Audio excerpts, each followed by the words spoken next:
Hey, what's good, people? This is episode 64. This is Sports Debate Tuesday, man. We are back. It's the only damn thing I'm doing this week. It's also brought to you by Cali Bear. We're going to get into our sponsors. I'm going to do a pre-recorded thing later in the future episodes, but for now, let's get ready. The episode starts right now.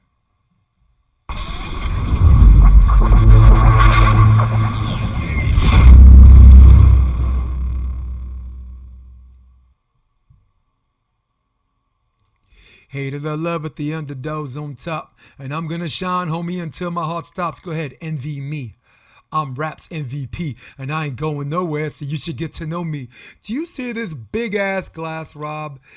I got my Pedialyte popping there. I got my strawberries. I got my watermelon. What else is in there is not everybody's business.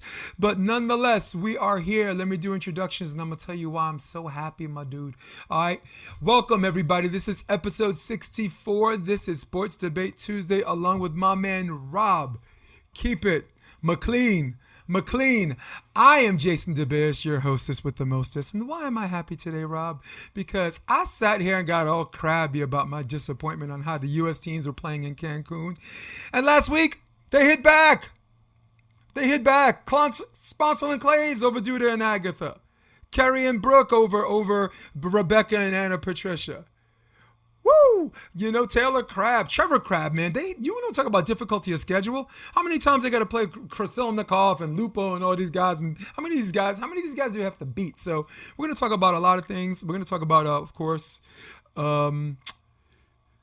amazing no-name card last week on from the UFC. I only had time to watch the big three events. Prohaska is a problem. We're going to talk about that. Of course, we got to shame or not to shame. You guys are going to love that. But first things first. Last Thursday, NFL draft, man. I was so ingratiated in Cancun, Rob, and what was going on because it was the last shebang. It was the last tournament of a 3-week series. I was like, there's a draft.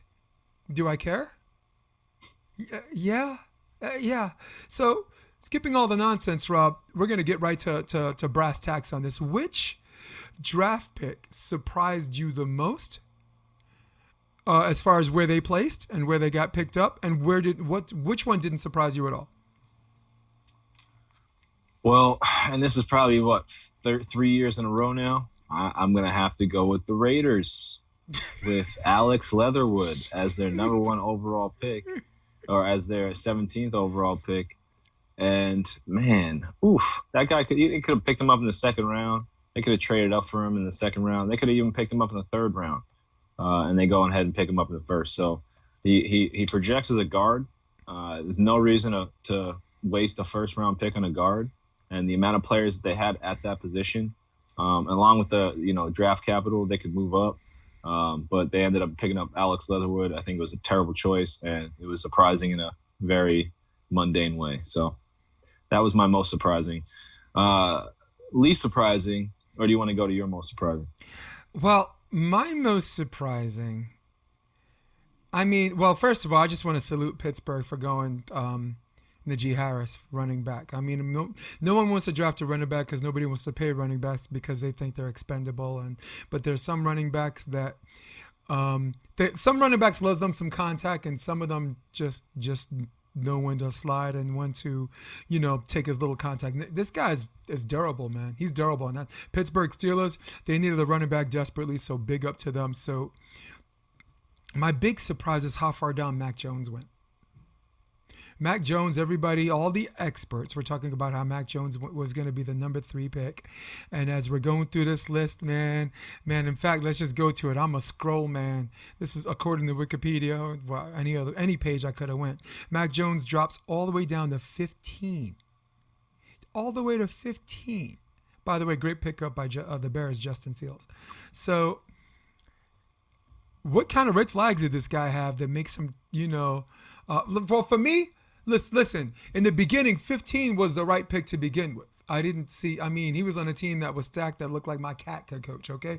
So, but as I started watching these sports channels every day, ESPN, Fox, or whatever, Mac Jones, 49ers are going to pick up Mac Jones. Garoppolo's going to be replaced by Mac Jones. Mac Jones this, Mac Jones that. So the whole time I'm like, I guess if he drops down where I think he is, I have to be surprised. So It's really weird because I feel like my answer is 2-1. I'm not surprised he's there, but I'm surprised that they put me through all that just for him to drop to 16. I mean, I thought he was going to drop down to 18, honestly. And I thought that, maybe the Dolphins would trade up or, because they had someone. But yeah, I got to go with Mac Jones. So which one didn't surprise you at all?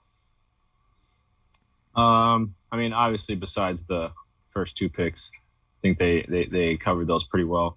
I think the one that did not surprise me at all, which a lot of people thought was, a lot of things were going to happen around the fourth pick. I mean, the Falcons picking up, Kyle Pitts, the best player in the draft. I mean, I think it's funny that he almost skated under the radar until about 2 weeks to the draft, and then he just shot up the draft boards. And I think the Falcons needed that. If they're really going to stay competitive for the next 2-3 years in Matt Ryan's, the end of his prime of being able to play in the league, that's a piece that can really propel them past wherever they are right now. Because you got to remember, they were in the Super Bowl, 3 years ago now? And they didn't lose that many pieces. The core of that team is still pretty much intact. So you really just need a couple of pieces, win a couple of games. If you remember, Atlanta had, in the first 4 or 5 games of the season, they had a couple of games they should have won. They had a couple of games that were lost by a touchdown, less than a touchdown, less than a field goal even. So they're very close to being a potent offensive team. And then whatever you do on defense, at the end of the day, it's really just don't let them score, bend, don't break. So I thought that was a great pickup for the Falcons, and I thought it was exactly what should have happened. I mean, for me, the one that didn't surprise me besides Mac Jones, because I think my answer was kind of a 2-1 thing, because it's one of the unique situations in your life where you're surprised and not surprised at the same time. Those things are rare. So if anyone were to ask me to give them an example, look no further than what I just did a few minutes ago. But with that being said, the one that didn't surprise me at all was Zach Wilson. I think the New York Jets are in love with these Pac-10 and Pac-12 quarterbacks, from Mark Sanchez to Sam Darnold, and this guy from BYU, Zach Wilson, man, he could throw a ball from coast to coast, and I'm very interested to see how he fits into the Jet system under the new coach, who looks like he's more of a hard-nosed running guy and just block and push the power forward. He's the number 2 pick. And if I had to pick a team that made out in the draft like a bandit, it's so weird. I got to give it to the Jets. I mean, right? Hey, that's probably the best top 4 picks I think I've seen in a draft in a while. I mean, they got some talent in the draft. Yeah. And I have to say, the reason why he's going to succeed more than Sam Darnold or Mark Sanchez is because they already have 2 blue chip prospects on that line. Elijah Vera Tucker, he's going to be a Pro Bowl guard. Yep. And you got Mekhi Becton, who's just a mountain of a man. And I wish I had that footage.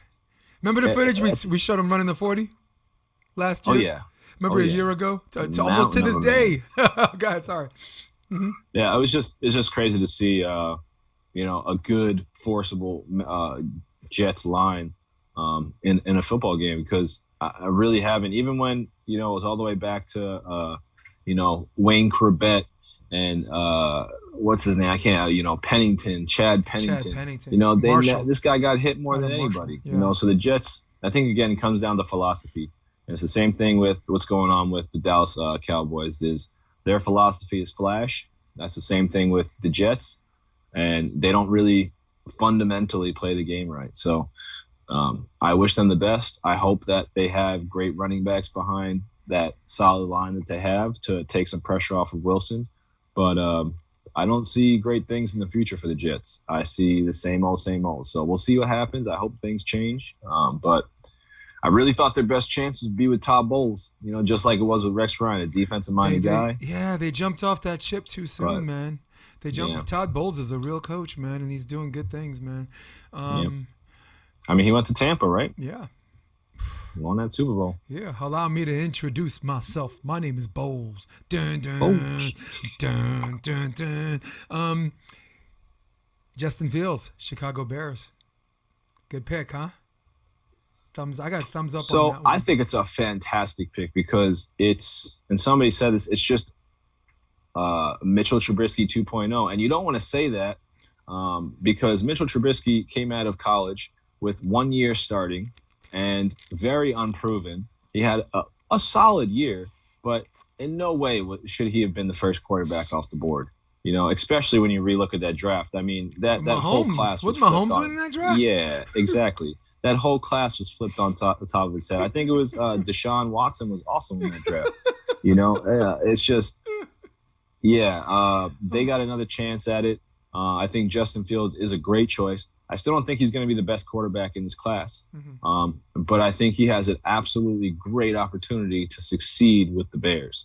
And at the end of the day, when you're drafted, and these guys all come out humble and they all talk about, it doesn't matter which team I want to go for. But at the end of the day, it really doesn't matter which team because it matters about success. It matters about fit. It matters about, like, are you actually going to enjoy the time that you're spending there and be successful? You know, it's gonna suck if you hate it and you're successful, and it's gonna suck if you hate it and you're unsuccessful. So I think that at the end of the day, there's a great fit, and everything's gonna work out in that essence. Yeah, man. But I think what surprised me is this didn't seem like a heavy quarter. In the beginning, it didn't seem like a heavy quarterback first round, and it turned out that it was. Right. I mean, I wasn't looking at Fields to go high. I wasn't looking at Mac Jones to go high. And the guys pretty much after Trevor Lawrence, the number 2 and number 3, they weren't even on my radar, you know. And yet here we are, first round, like six quarterbacks or something like that. So I guess it's still the most important position, huh? You know. So I mean, like, what do you think about Trevor Lawrence? You know, totally off the cuff, because you know, this guy has just been the perennial number 1 overall pick from his freshman year in college, you know, and I dislike I hate how that happens, you know, where a guy is just going to be the savior, you know, or he's so good. Like Aaron Rodgers, we weren't hearing about Aaron Rodgers until his last year at Cal. You know what I mean? So these guys that come in with the talent early on in life, but then do they really make it? Do they really continue to grow while all these big guys continue to grow around you? You know, and that's as a quarterback, you know, you can grow with your arm talent, you can grow with accuracy, you can grow with touch, but you still have to improve and grow. So, I just don't know if Trevor Lawrence is really going to work out. I know you know, Clemson is a school that kind of, you know, look at what they did to Deshaun Watson. You know, Deshaun Watson, perennial talent. But in Clemson, it looked like, you know, he was just, you know, the mediocre quarterback, putting it in the right spot, trying to get it to the guys. You know, if they let him loose in Clemson, oh, my gosh, the numbers he would have put up. You know, I'm not comfortable comparing him to Watson. I mean, Watson's already a proven NFL quarterback. This man hasn't even taken a snap, back in college. A snap in the NFL. Back in college. But, back in college, Deshaun Watson was very meek you know, so I think that, sure, if Trevor Lawrence comes out, we're going to say that, and he does really great right off the bat, or just does really great, period, then, maybe Clemson's system is not necessarily pro-ready, or it doesn't create, you know, pro statistics. But at the end of the day, you know, it's a very good technical system.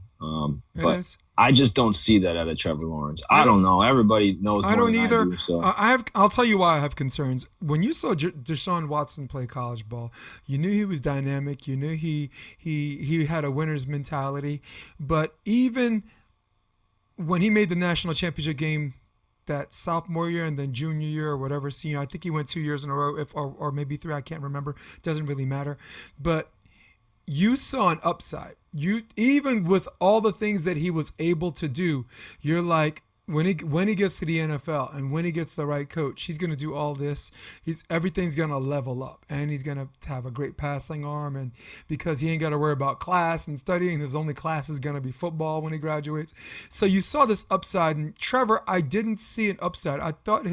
It's weird. I thought his high point was his freshman year. I have not seen significant improvement in Trevor Lawrence from his freshman year to his sophomore year up to this point, all the way up to this point where he got drafted. He basically, I'm not accusing him of taking his foot off the gas pedal, because it might be more about his ability to do as opposed to his desire, make it look easy. You know? And I agree. So I have concerns. And that's why. No, I was just saying that's why I think Deshaun Watson made it look so easy. But I really don't see Trevor Lawrence as a player that's making it easy. He's a fast guy. They say he can run the ball, but I don't really see that fluidity. So I don't want to get too Not much in the into NFL. it. That's what I mean. Because look, Josh Allen, yeah, he could run, but he could run because he's a big boy, and somebody that hits into him is gonna hit into him and feel it. But you hit into Trevor Lawrence, he gonna feel it.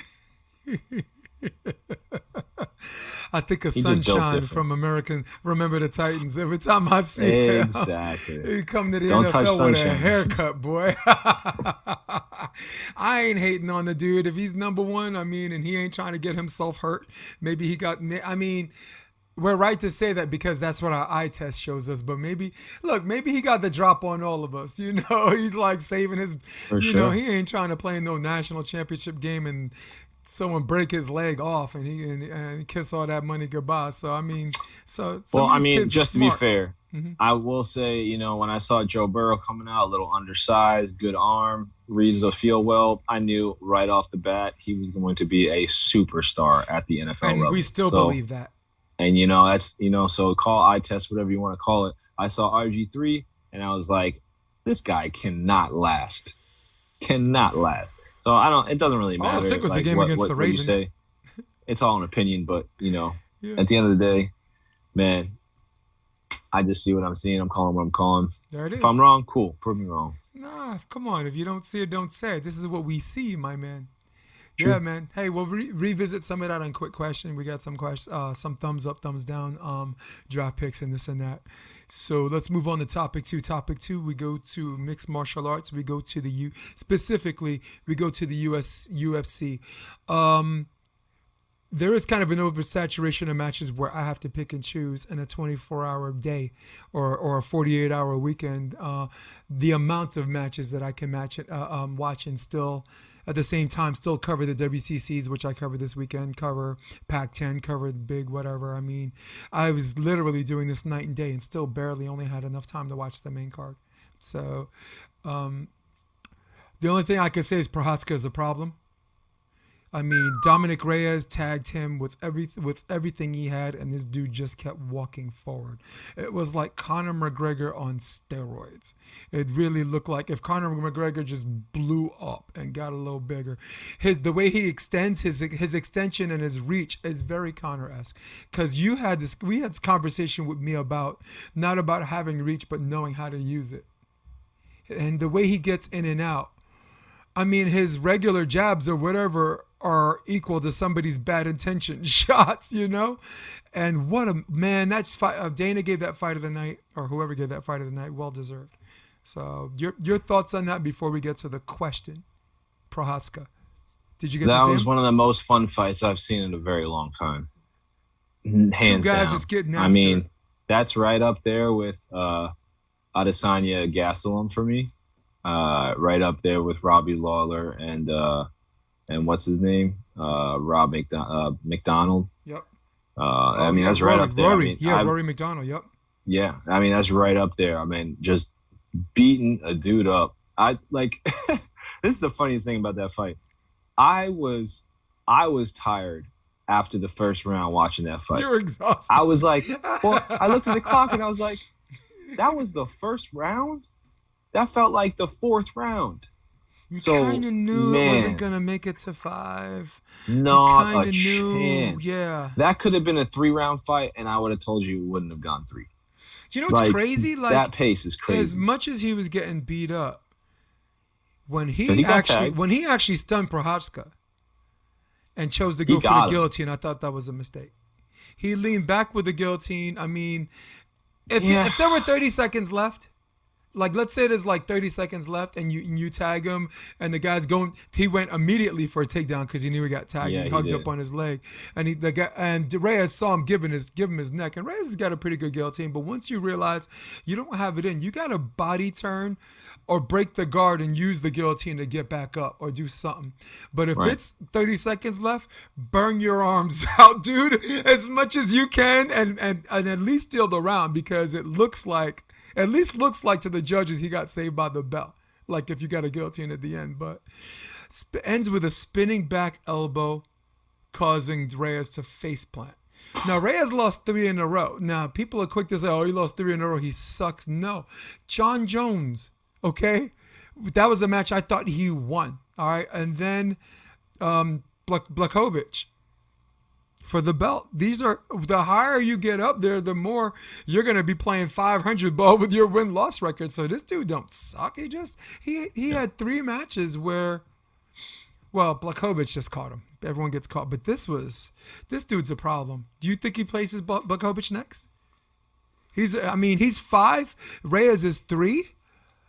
Glover Teixeira is number 1. I mean, he's been fast-tracked up the rankings pretty steadily. Because he was a champion. I remember him fighting. Yeah, he was a champion. But I remember him fighting some other guys like pretty low level. So I know they want to get him up there. He was saying after his fight, he's surprised how fast it's gone. But yeah, I mean, and this is what I was gonna say too about some fights that should be happening this year, is that just because these guys are 2 guys and maybe they don't have the pay-per-view buys or have that clout yet, just put them in the ring together. It's still a good fight. Yes. Make that happen. Make their name, have them have a good fight, and then you could sell the trilogy. But because that's what the UFC delivers that boxing doesn't. Right. I hate that we have to talk about what we're about to talk about. Should he have to fight somebody else to fight the champion? He ready right now. Because he ready to beat Blachowicz the way that, only probably a couple people can, which is just through action. And I think he's going to get in and out, touch him here, touch him there, down low, up top. The thing is Prochazka, he gets hit. And if you get hit with Blachowicz, you done. So that's a Polak that hits hard, boy. That's a big dude. So at the end of the day, I think it would just be a fun match to watch. And I don't think Dana White really likes Blachowicz. I don't really think he's an exciting fighter for him. So I think that he's going to try to get him out there any shape, any fashion. Rob,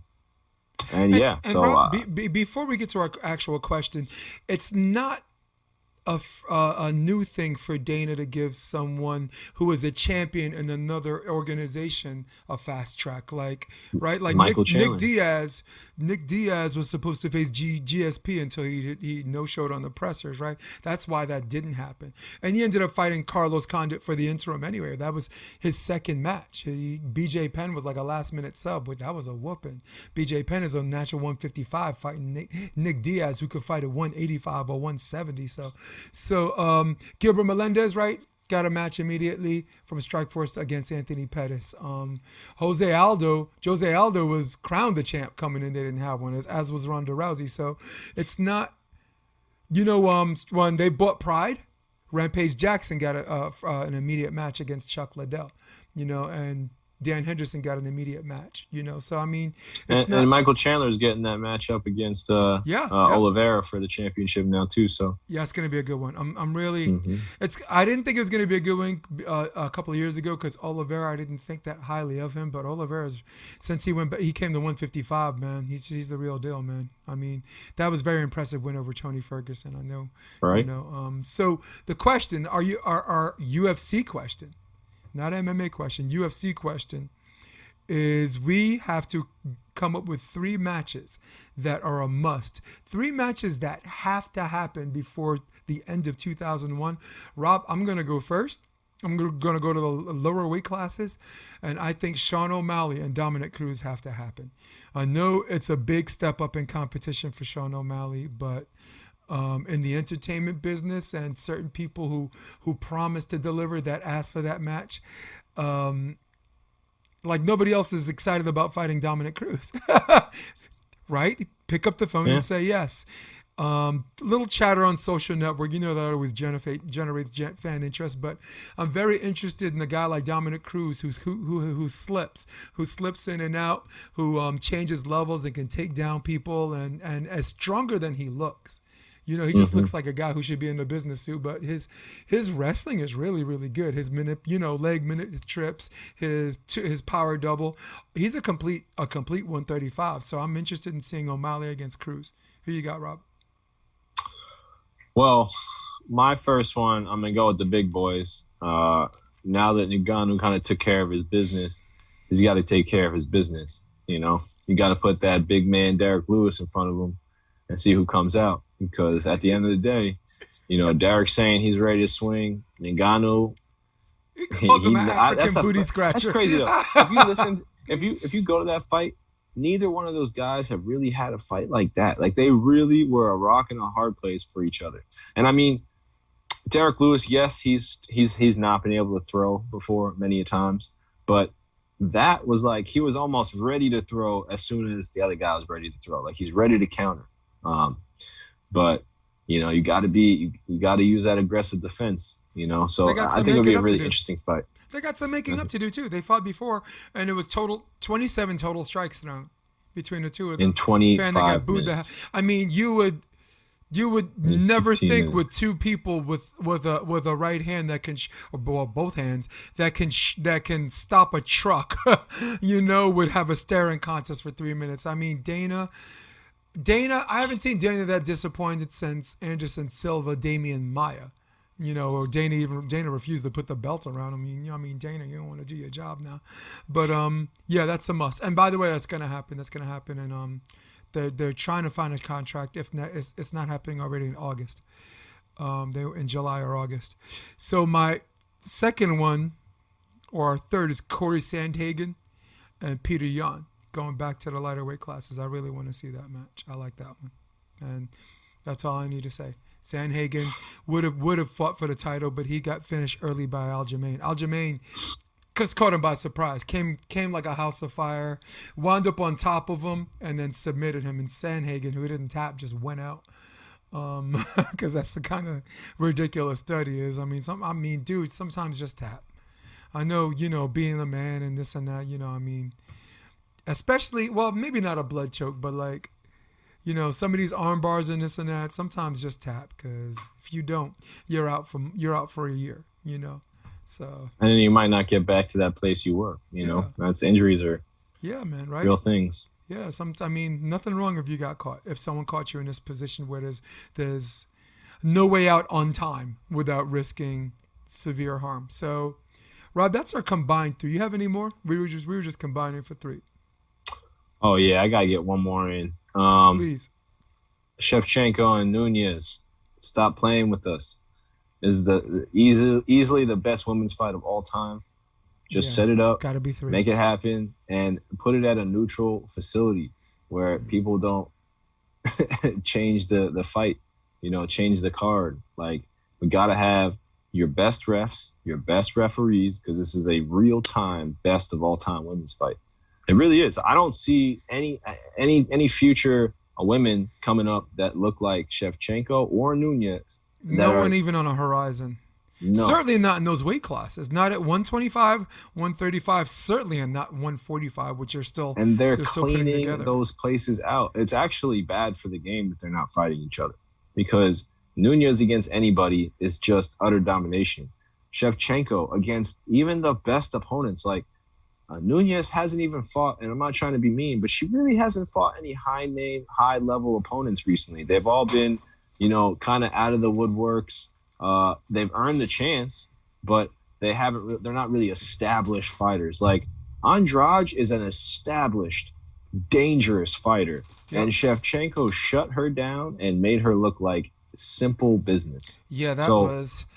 I mean, I'm sorry, I'm just testing a headset, but you good.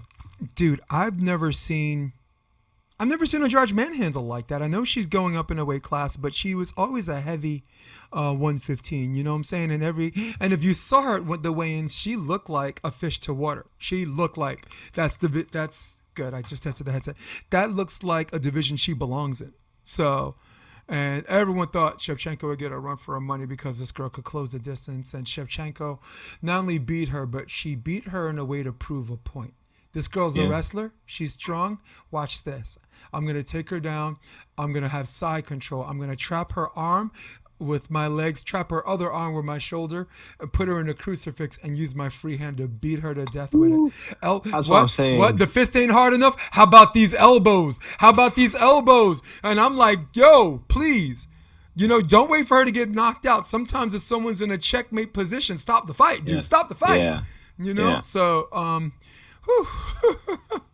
Yeah. Good fight. I That's a fight had that to has to say happen. because man, Shevchenko looks better than ever, and Nunez, she looks good, but she's still the same fighter I've seen. Shevchenko is evolving, and what you see in the fight game is that the player who stays still eventually will get taken out, and the player that evolves, She is the they only always have fighter a on the chance. roster that has given her a run for her money and a fight. Well, the first fight was 3 rounds, and a lot of people thought Shevchenko won, but I thought Amanda won the first two, and kind of wrote escaped. If that was a 5-round fight, it might have been different because the Nunez's endurance wasn't what it is now. She has championship endurance. Then the second time they fought 5 rounds, going in 3 rounds, I'm asking my girl, I'm like, who's winning this fight? And I'm like, I just don't know, So they're all close fights. The only other person that gave Amanda was a run for her money was Kat Zingano, who's actually in Bellator. Kat Zingano actually beat her, stopped her. So Yeah, but again, I that's think so that's a long different ago. Amanda Nunez. 100%. That was the one Wow. that gassed. That Amanda Nunez gasses in the 3rd round. This Amanda Nunez is championship 5-round ready, but so is Valentina Shevchenko, man. Yeah. So, dude, I gotta get one more. I really, really gotta get one more. I would like. Well, this isn't obvious as obvious. I have to see the rematch between Kamaru Usman and our guy Kobe Covington. Yeah, I already Watching got it those written two down. beat the living hell out of each. Watching two wrestlers have a gentleman's agreement to not take each other down, and he has to. There was a post-fight interview after he beat Woodley. He just kept saying, "I broke your face." Covington had a whole dialogue, a whole soliloquy, a whole bunch of things to say planned in his head, and all Kamaru Usman had to say was, "I broke your face." Like, what are you talking about? I broke your face. Wait till it's in the cage. Oh my God, that has to happen. That has to happen because he ain't wearing a MAGA hat no more. He That's gonna get. true. Look, Covington can win that. Anyone can get caught. He can win that. Will he win it? I pick Kamaru again, but I think just for my own gratification, I got to see Kamaru fight this guy again. I think For Kamaru will sure. self-correct, just But like he see, did for with me, Masvidal, right? He self-corrected. You think you could beat me? Fine, let's do it again. It's probably going to be worse, and he's been right. I think Kobe is the absolute worst matchup Kamaru Usman is the worst matchup for Kobe Covington because the only thing Kobe can do is tire you out or punch you to death. And there's no way I see Kamaru Usman getting manhandled in between a transition from getting up to getting down. You see Kobe fight, and he always gets these the fighters like in a Khabib kind of stance where they're half one knee down, one knee up against the cage, and he just kind of peppering them with punches. That's the most offense that I really see out of Kobe Covington, other than activity. And like he really doesn't line up in his punches. He really doesn't hit anybody. So I don't even think that Kamaru Usman can get clipped in that fight. There's really no power behind Kobe Covington's shots. So I just don't see any possible way unless he slips in a head kick or he does some a jumping knee. Again, that's what Prohaska was doing the other night, and he does that a lot. Where these guys are athletic; they should just be throwing knees up the middle, throwing punches. Like Prohaska is a problem, an absolute problem. But yeah, I don't see Kobe Covington winning unless he gets super creative with his offense, and even then, you don't really have the power.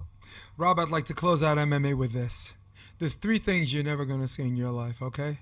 A middle-aged Asian, because they're young until they're old. If they're 40 or 50, they still look young, and then one day they're old, okay? A Mexican begging for spare change, the hardest working people in the world, certainly in the United States of America. I've seen plenty of black and white people beg for spare change. I ain't never seen a Mexican beg for no spare change. The third thing is an African that gets tired. Okay, every person I met in any of those 54 countries, from Seydu to West Ghana, Africa, to Shamsu, to Israel Adesanya, who's Nigerian born but New Zealand or a different product, to Kamaru Usman, to Ngannou. Even when he lost to Stipe, wasn't tired. He was just checkmated. He was gassed a little bit, but you're not gonna. I mean, those are the three things you're not gonna see in our lifetime. You know, if you see them, that's one of them unicorns. You take them to the lab, you examine them. You know, this is where I could allow my stereotype and my little prejudices to alter a little bit, because I talk all this nonsense right now. But just the same, I'll leave MMA with that, and we go to the world of beach volleyball. We're going to beach volleyball because it's our wheel house. So. Got a lot to talk about. We got actually first let's announce all of the division winners. Florida State won the division. They beat LSU. They're going to the NCAA's, but so is LSU as the third and fourth seed. UCLA beat USC to secure the Pac-12. UCLA only has 3 losses at 28-3. All 3 of their losses to USC. So they're respectively 1 and 2. LMU won the WCC championships. Second consecutive year. There was a COVID year last year, but 2019 they beat Pepperdine twice, and this year is more of the same. They beat Pepperdine again. So they're going in as the 5th seed.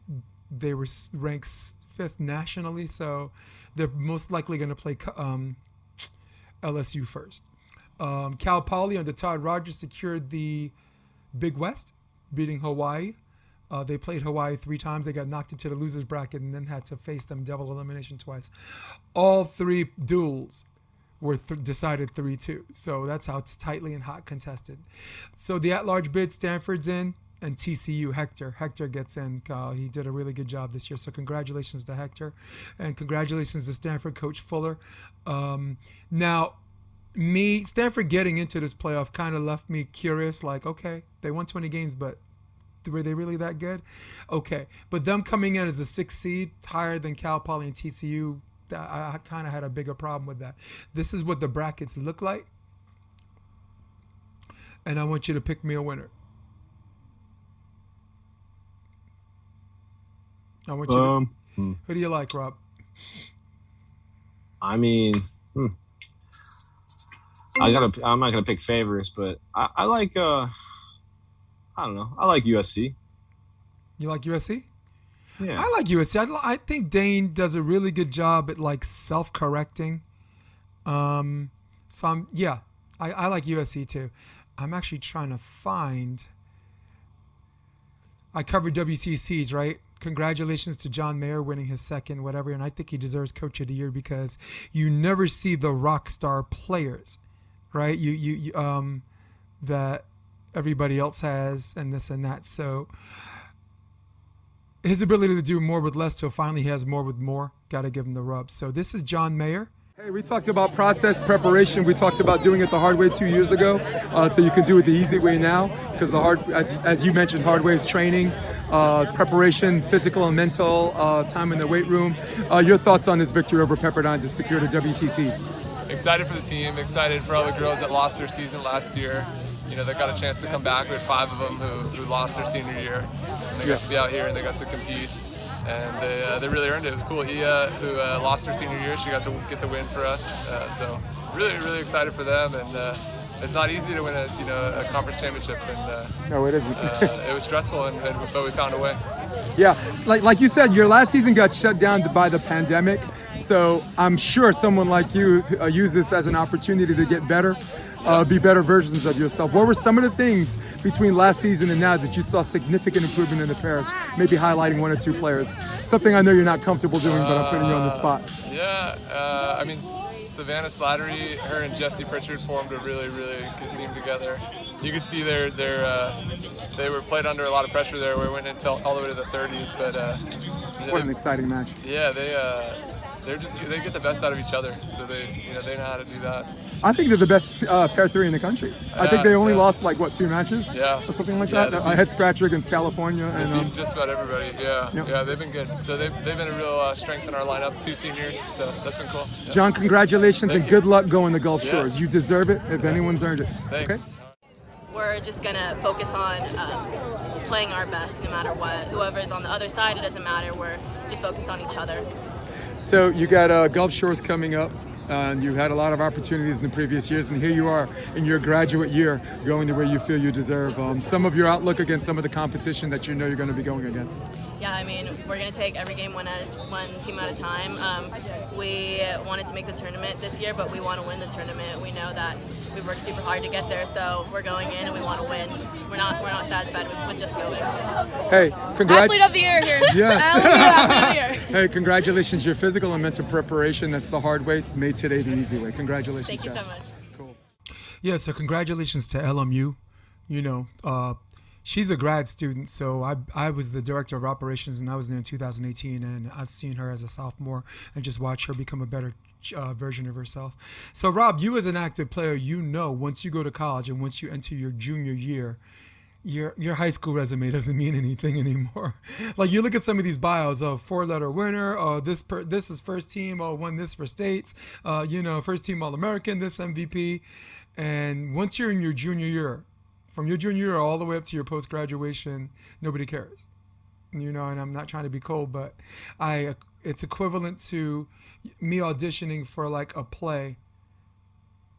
Do they care what play I did in high school? No, they don't care about my high school play. No, once you're a junior, whatever, they care about your college productions because those are professional, professionally run, and they're well financed, of course. But congratulations to LMU, and I'm with you. I think somehow, some way, USC they improved their lower pairs.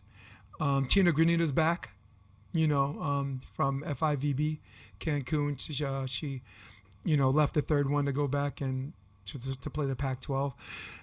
Well-coached team. Stein Metzger, good job. Jenna Johnson, great assistant coach. But my coach here is John Mayer. So, Rob, speaking of Cancun, this is for the fans.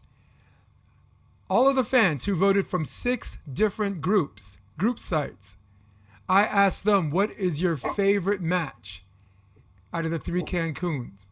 Right? Got the dogs barking about who I'm picking, right? That's right. So, Rob, these are as voted by the fans, these are your top 5 Cancun matches. This is number 5. This is Nick. That's Phil. They had to face Mull and Sorum, who's the best team of the world. And Mull, this is one of the reasons why. That man blocks. That man serves aces. He has great peel off the dig, as you see right here on the wrist away. But Phil and Nick were not going out like that. It was their best performance. I seen them perform in 2 years. In at least 2 years, Nick with the left. But unfortunately, wrong place, wrong time against the wrong team. So sometimes your best performance is not enough against some people. And Mull and Sorum pulling out the third set, 15-13. Congratulations to them. That's number 5. Rob, number 4, that's Rebecca. That's Anna Patricia. And that is the great, incomparable Kerry Walsh. This one went to 3 sets, 2 evenly matched teams as Kerry puts one down on an open net. Little bit of controversy when the game was tied. There was a ball that Kerry thought was out. She really kind of gave the referee a tongue lash, and there's the replay. That ball's clearly out. That kind of cost some teams their match, but Kerry and Brooke hung in there. That ball was out for real, and they scored the big upset over the number 3 team in the world. This is number 3. That's Sharif. That's Ahmed. That's Qatar. Facing the best team in the world, Mull and Sorum. I got a whole bunch of highlights, but I only needed 2. This is set point opportunity for number 1. Mull closes up shop on a nice rally. And this is match point opportunity. Bouncer off the head. Recovered by Christian. Sorum's one cross court. 22-20, 21-19. Winners 2-0. And the first meeting in the finals. This is number 2. That's Agatha and Duda. That's Artacho and Clancy. Down 1-0. Down 18-12 in the second set. The Aussies come back. This is set 3. This is tight situation ball. This is 11-11. That ball was called in, and they survived. This is match point. Duda, cut back, line, out. That's the match. No, the ref calls in. So that's 2 breaks, given more breaks than Lindsay Lohan and Court were the Brazilians. And now she's like, what the heck do I have to do to win the match? And the referee's like, This time, trickles into the net. So do their hopes. The Aussies win their first in Cancun on their 3rd try. Winners, 2 sets to 1, 16-14. She can't believe it. That girl looks like Miranda, which goes to number 1. This is a unanimous number 1, Crab versus Crab. This is a night game, and great highlights to actually decide. This is 26 up in a game to 21. Nobody wanted to give up the goods. This was one at the 10-foot line. Gibb finishes at the 10-foot line. One of the crabs, the other crabs doesn't crab, and Gibb is like, I'm out of here. There's a block, great cover, but an even better bring back for a free ball situation. Big mistake on Gibbs' part, but dodged the bullet because they did not execute their set. That is the end of the first set, 28-26. This is match point. This is everything you need to know about this match. That's cross court. That is Gibb, Jake Shaggerdig. Gibb, should I say. Free ball, match point. Trevor says, this time stay down, little brother. Trevor, winners. Try, winners. 15-13, and that's my number 1 pick, and those are your top 5 Cancun matches of the 3-week tournament of the FIVB 4-star. Rob, what an exciting week, man. It was a great week to be a volleyball fan. It was a great week to be a volleyball coach. It was a great week to be a volleyball player who's also a fan. I'm a commentator and a fan. It's a fantastic weekend. So my question to you, there's always one that I left out. What was your one? It would just be when the Australians beat Alex and April. Because again, I think they're 1A, 1B with Canada. So yeah, it's great to win the tournament, and win the tournament's really important at that time. But for the future, going into the Olympics, it's really important to get big wins against these big teams, because those are the teams you're going to be facing, and only those teams. You're not going to be able to get rolling against some easier teams and then be able to face those big guys. You got to face them from the pool play to the crossovers into the final round of 16, 32, 16, and 8. So. No doubt. Yeah, listen, hey, that first time that they beat them in the first tournament, I thought that was sending a message. But when they did it the second time in that third tournament, the first one was my favorite one too. But the third one wasn't really much my favorite because the scores weren't even close. It was 15 and like 12 or something like that. And it wasn't sending a message anymore to them. It was just like business as usual. We it's nice that we got this victory, but we got bigger fish to fry, and surely they did. And that resulted into them winning the first their first of the 3. So my favorite team in Cancun was Agatha and Duda. They got 1 medal for each whatever. They got the bronze the first tournament, the gold the second one, and the silver the third. My favorite men's team, got to go with Mullen Surum, but God, my heart goes to Qatar, man, watching them dudes do that thing. Come on, did they not earn the love and respect and recognition from the people who do not get a chance to see them play? Right? Absolutely. Yeah, no doubt. So ladies and gentlemen, the winners of the beach tournament, they called it the Clash, Grass 3's tournament, heavily favored to be won by Evan Corey, Cody Caldwell, and Andy Benesh. But after losing 21-12, the local boys came through and won at the end. Those local boys are Brett Anima, Caden Nepper, and Johnny, you say it with me because you met him in Long Beach. Luchton, perfect. These are the 3 winners. I actually had a chance to talk to one of those winners, and here it is. But kind of after the first set, we just kind of settled down and decided we had to go with more aggressive serves to get them out of system. Otherwise, it was going to be another 21-12 game. So we came out.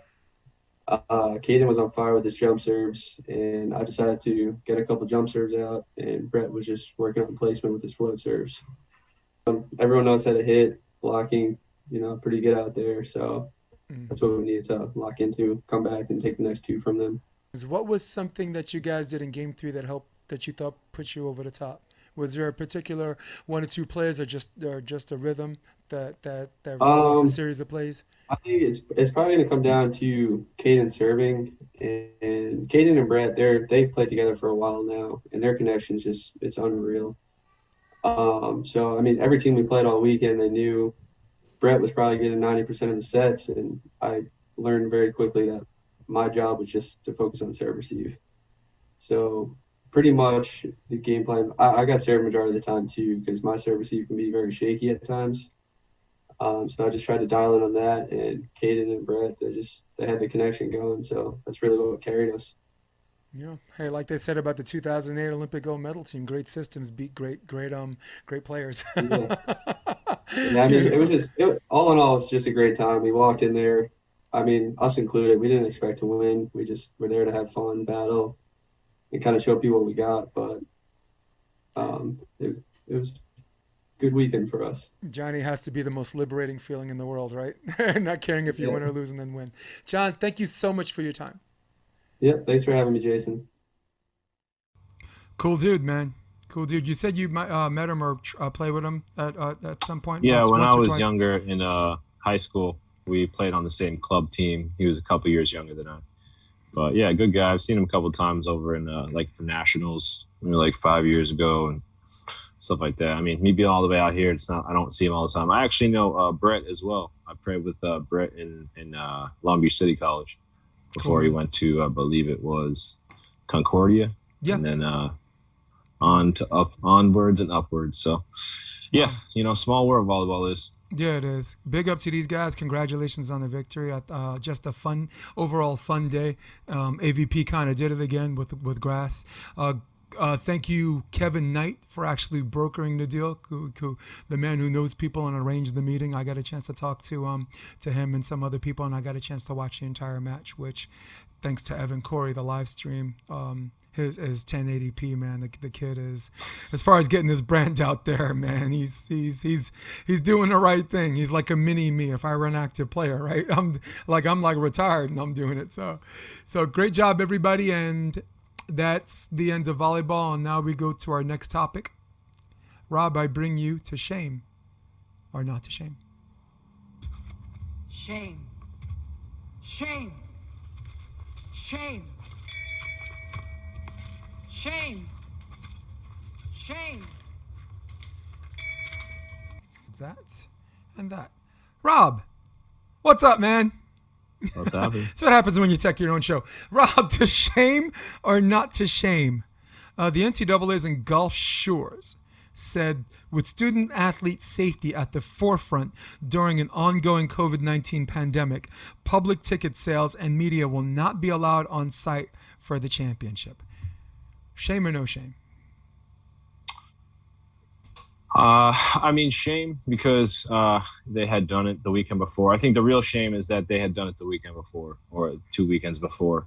Alabama is not the greatest place at the moment in the regards to keeping those guidelines up. And it's difficult, when you have, that high heat, you have people that want to get into air-conditioned areas. It's going to be a closed area. So I just think it's difficult before we understand more, before we understand where the vaccinations and all these things are going and what happens to people getting readmitted or that can get it again. I just think there's too many questions out there. And I have to say that no shame for now, but I think it's a shame that they're making two different decisions on 2 different weekends. Yeah. And honk the horn, boy. All right, so Rob, it's like this.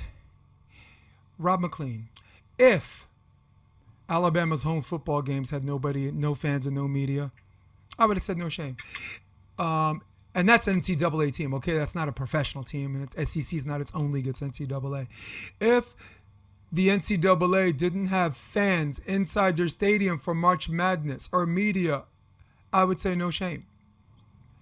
But now you have beach volleyball, which is a 2-on-2 event where only tennis and golf are the only two safer sports to play in an outdoor environment where the wind blows COVID out of your way with athletes that are not only inoculated, with not only athletes that are not only tested rigorously. You're trying to tell me that you can't have fan and media participation in a sport like that? Honk the horn, boy. Shame. Shame. Damn, I mean, come on, man. Did you see half of Alabama's games last year? And that's when the pandemic had a spike. Come on. And everybody's like, no, but people are messaging me like, Jay, don't blame Alabama, blame the NCAA. I am blaming the NCAA because the NCAA said it was okay for Alabama to do it, and SEC teams to do it. We know what it's about, right? And money. Look, the biggest lie and truth is that the NCAA is supposed to be a money-making business.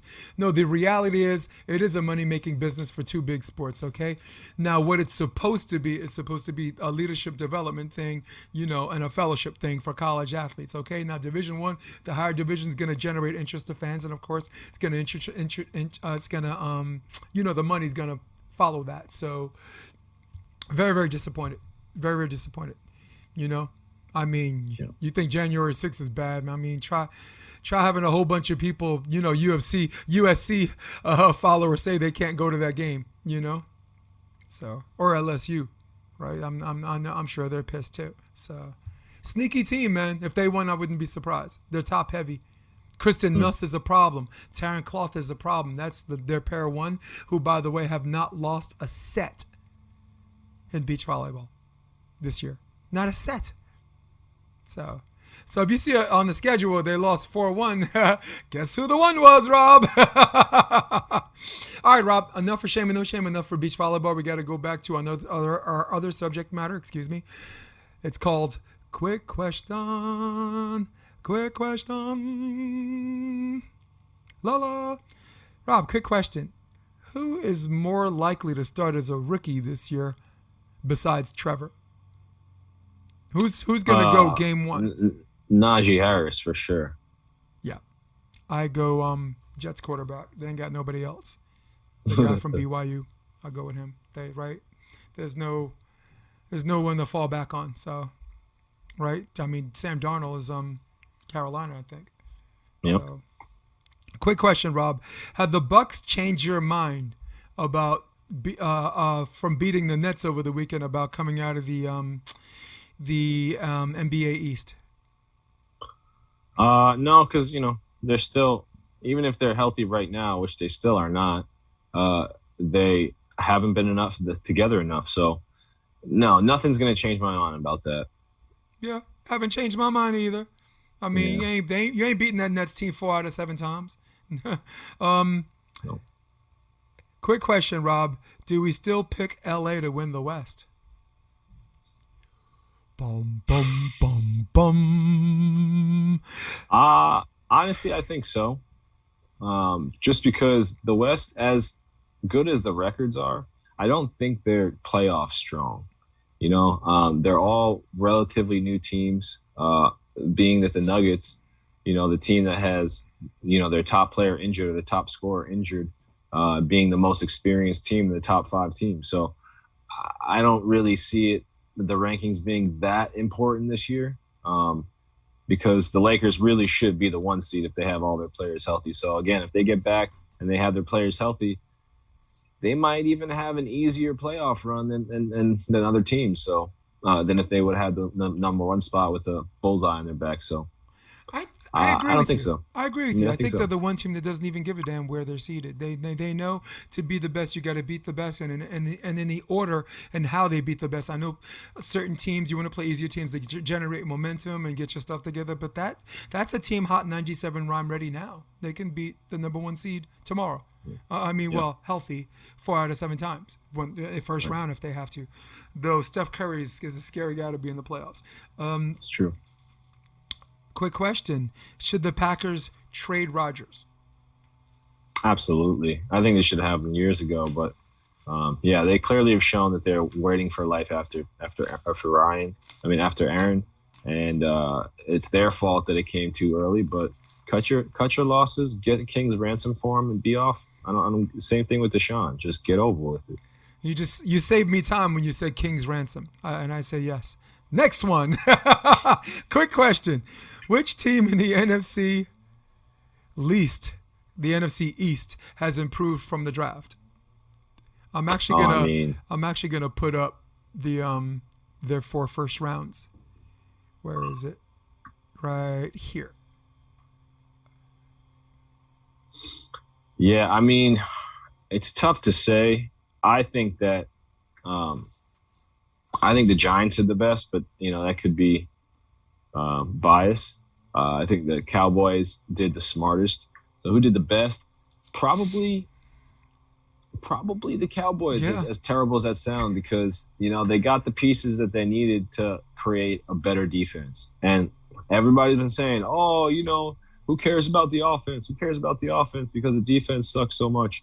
Like we've been saying, bend, don't break. If they just create a bend, don't break defense, that offense is pretty unstoppable at the moment. So all you got to do is just keep them under 20. That's it. All right. I'm just gonna pick it with one word, but I gotta drink and spit. Mm-hmm. Cowboys. Yeah. Quick question: Juan Archuleta versus Anthony Pettis, Bellator. Have you had a chance to see Archuleta fight? Not We have a really. big sample size on Pettis, but I think Archuleta's a problem. I picked Pettis. Anthony Johnson against Jose Augusto. Augusto's super subbing for Romero. Romero's out, so that's too bad. I was salivating over seeing rated. I mean, right, 2 guys. Oh, yeah. I go Anthony. I go Rumble, and I'm looking forward to watching Michael Venom Page fight again, no matter who. And the name escapes me. MVP. Yeah, it doesn't even matter. I mean, he had a setback against the 170-pound champ. I forgot Lima. Doug Lima. I want to see him fight. Yeah, man. Yeah, he slept Page, man. He caught him because Page was showing off. And if you show off against Lima, man, you're going to get cracked. Not Diego. Diego's in the UFC. Douglas Lima. That dude's a problem, man.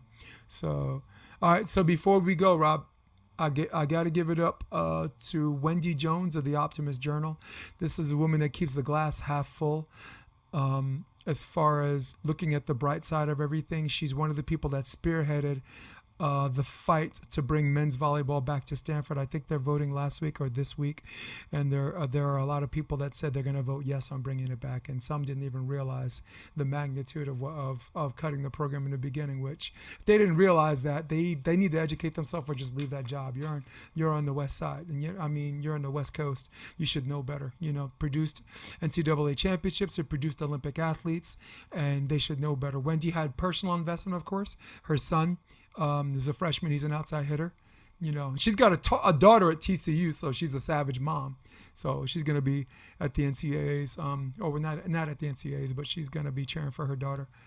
But big up to her, because when I felt bad during this pandemic, every time I felt bad, she just showed up. And I'm like, did you know I felt like this? Where you just came around the corner. So she's always been there for me. And guys, it's the Optimist Journal. She mostly writes her blogs. Her blogs read like a novel. And she is the secretary of making sense. She is awesome. Her podcasts are awesome too, as well. She's got a lot of volleyball players, but she's got a lot of medical professionals, massage therapists, infectious disease specialists. Big up, shout out, Wendy Jones. He's going to be with me in New Orleans as well. So, Rob, is there anything you'd like to say to the plebs before we leave? Stay happy, stay healthy, yo. Rob says, stay happy, stay healthy. Let me tell you something. Rob may be right. And Rob may have love for all of you, but I don't have any love for all of you. In fact, I can't stand you. In fact, I'm out of here. Dude, we are an hour into a 50-minute podcast, and I know you're hungry, and I'm hungry. So I'm going to do the same thing I do every week, and I'm going to say for everybody at home, for everybody on your cell phone, your iPhone, your Droid, your desktop, your laptop, your flat top, for Rob, keep it McLean. I am Jason DeBeers. God bless you. We'll see you next week, and we say so long. Come check out the Option Podcast on OptionVB.com. It's also available on iTunes and Spotify and on YouTube under the NY Varsity Sports handle. You're going to love what you hear.